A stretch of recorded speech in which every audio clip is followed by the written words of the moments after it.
6/28/21. It's 6:41 a.m. here in Klamath Falls, Oregon, which is my hometown, which I got to move back to about a month ago now. Over a month ago. And I got to buy a house and pay cash for it. 104-year-old house, 2-bedroom, 1-bath, 2-story house in a beautiful neighborhood in Klamath Falls. It was kind of like been my dream for many years to come back home. And this is the first time I've been back for 14 years. And now I have my stuff together, unlike all the other times I came back.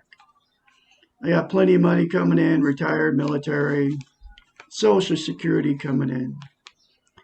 I'm set financially. Now my house is paid off, so I don't even have a house payment. I never have to worry about somewhere to live before. Somewhere to live, because many years I've lived in RVs, cars, been homeless, Never again will I ever have to worry about that. Because this will be my last house I buy. Anyway, I am one of the only ones, probably absolute only teacher of self-esteem on YouTube that is teaching self-esteem exclusively, okay? Because I believe it's been trained out of us not to have self-esteem for nefarious purposes, which one of them is so you buy, because people know self-esteem, buy to make themselves happy. Now, self-esteem, which is also, it's how you feel about yourself, self-love, okay? If you love yourself, you have self-esteem. If you don't love yourself, you don't have self-esteem. It's basically very simple. And it's very simple to attain self-esteem, which nobody is teaching, okay? It's called mirror therapy. Look at yourself in the mirror and say, I love you. Say, I love you. Say, I love my inner child, and I'm going to nurture and take care of my inner child. Say those two things in the mirror every day. And I guarantee you, you will get self-esteem on steroids if you keep at it. And you don't tell anybody you're doing it, because they will criticize you and then you won't do it. Self-esteem, to have self-esteem, has to be practiced. It's like lifting weights. If you don't do it, you lose it. You have to start over. So, but don't be discouraged, because it's not your fault that you haven't been taught how to have self-esteem, which is self-love. So don't get all over yourself because you don't have self-esteem. It's okay. But I'm teaching you now how to have it. And it's totally free. You don't have to give me anything. Just do what I say and you will attain self-esteem, like I said, on steroids. I am full of self-esteem now because I say all those two things, not only those two things, but I say, I am worthy to love, I'm worthy to be loved. I will not live in the past in guilt. I will not live in the future in anxiety. I am full of God's goodness. I am full of goodness.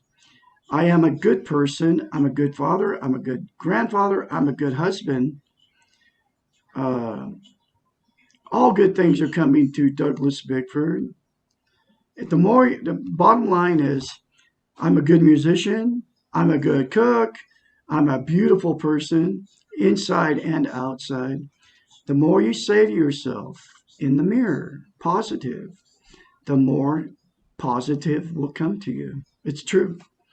Now, you can say, people say it all the time while they're doing their makeup or they're doing shaving or whatever, if you're a man. Say all kinds of negative stuff about yourself in the mirror. That will come to you if you say it to you. Like people look at themselves, because in the mirror, you're looking at yourself and you can see all your blemishes. So like right now, I'm looking at myself, okay? I love Douglas Bickford. I'm a beautiful person. I'm worthy to love. I'm worthy to be loved. I am. Here's the thing. The more you say to yourself in the mirror, the more they'll come to you, for sure. Positive. If you say negative, you'll get negative because you are what you say you are. The voice, it's a vibration. It's part of the way we are. It's a vibration that comes back to you. Okay. And if you say positive about yourself and that you're going to have a great day, yeah, and you start this off in the morning, I'm telling you, that it will come to you exactly what you say you are. I mean, that's how I am where I am. Because I got out of a toxic marriage at November 2nd, 2020. I'll never forget the day. I met the woman on Craigslist, and I put up an ad because I was looking for love in all the wrong places. Because I had no self-esteem, I had no self-love. Otherwise, I would have never posted an ad on Craigslist. It's being trained out of us. Go look at Facebook and see what Facebook's all about. Woo! How great people are. All the pictures of all their stuff going on. It's all positive, right? It looks positive from the outside, but they're showing you all the external things, right? Even overseas, they're doing it. I mean, all these different. There's like 3 billion people on Facebook, and they're all getting their little happiness. They're getting happy by posting all their personal stuff, all their pictures and everything on Facebook. But what you never see is the reality of their lives. You never see them in pain or whatever on Facebook. People will never show you that. But my Facebook is teaching self-esteem. The reality of life, folks, is the reality of life is full of pain. There is no life without pain. And it's how you have to accept the fact. And the other one is you have to accept the fact that we all die. And we will all die. I mean, that's just the way it is. That's reality. But you never hear anybody talking about that. Life and death. All they do is show you the non-reality, which is the perfect pictures of themselves on Facebook.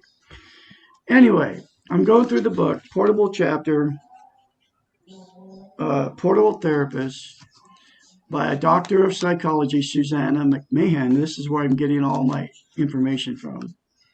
Plus, I'm getting it from my inside me, okay? Because I have self-esteem now, self-love. I don't need another person to tell me they love me, okay? Because I love Douglas A. Bickford. And I tell myself that more than once every day, okay? And it's not egotistical, self-centered, or anything that narcissistic to be in love with yourself. In fact, you can be selfishly in love with you, okay? It's okay that I'm selfishly in love with Douglas Bickford. And the word selfish has been, we've been lied to about what that means. We're being taught that it's evil to be selfish. All selfish means is it's not self-centered. It's just you are taking care of yourself. It's just you are taking care of you if you're selfish, okay? It's not a bad word, folks. Okay, like we've been taught. Okay, now this is chapter 5, and you can get this book in a link in the description of this video. This is chapter 5. Why is there so much pain? Life is full of pain. There is no place or time that has been without suffering. It is a fact of life that we are born into pain, live in pain, and die surrounded by pain. And even if we're not feeling pain ourselves, we are causing pain to others. The very nature of life creates the need for pain. There can be no life without pain, not as we know life.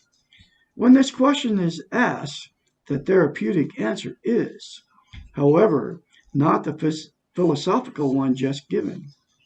What is really being asked is, why can't I accept the pain of living? Or, why am I so afraid of the pain? The doing model, referred to in a previous question, does not teach acceptance of anything. Rather, it implies that everything can be achieved by doing more or doing better. It implies that your destiny is in your control, and therefore you are responsible for what is happening to you and around you. If you are in pain, then you are doing something wrong. And if people around you are in pain, then you must do something to help them stop the pain. The being model has been called the model of acceptance. Accepting is probably one of the most difficult tasks for those of us brought up and trained in the doing model. She uses the word trained a lot. I call it brainwashed by the TV, the radios, newspapers, social media. That's what's happened to us. We're being brainwashed. That's why you got to turn your TV off, folks. You'll never get the truth. You'll never get self-esteem by watching television or going to church or, any of that stuff. Accepting pain becomes a huge challenge. Differentiating between necessary or acceptable pain and unnecessary or unacceptable pain is difficult and will be dealt with later on. Paradoxically, as soon as we can accept the fact that we cause pain, and I've done that, I've already accepted it, and I've taken responsibility for the pain I've caused in my 65 years. Advertently or inadvertently, then we cause less unnecessary pain. As soon as we can accept that we cannot change the pain of the world, our pain is lessened. To accept the pain, knowing that you cannot and will not change it, and still do the best you can, is a task of a hero. To do the best you can for yourself for the moment, while simultaneously knowing and feeling pain without becoming cynical, helpless, or paralyzed by fear of the pain, is also the task of the hero. To put your shoulders back, your eyes up, and march into the world full of pain without understanding it or needing to explain or justify your innocence is a superheroic task. To be a hero requires self-esteem and social interest. To have these, one must be able to accept the reality that life involves pain. It's a powerful book, folks. You need to get this book, read it for yourself. And like I said, it's in the link in the description of this video. It's very cheap. And you can get a hold of Douglas Bickford at DouglasBickford753 at gmail.com for any of you that want to contact me. Be watching for more videos from me because I'll be sharing these videos. Again, I'm going to keep going through each chapter. This is my third time through this book. It's that important that this message gets out. Like, sub, and share these very important videos and my YouTube channels. I appreciate it. Have a great day out there.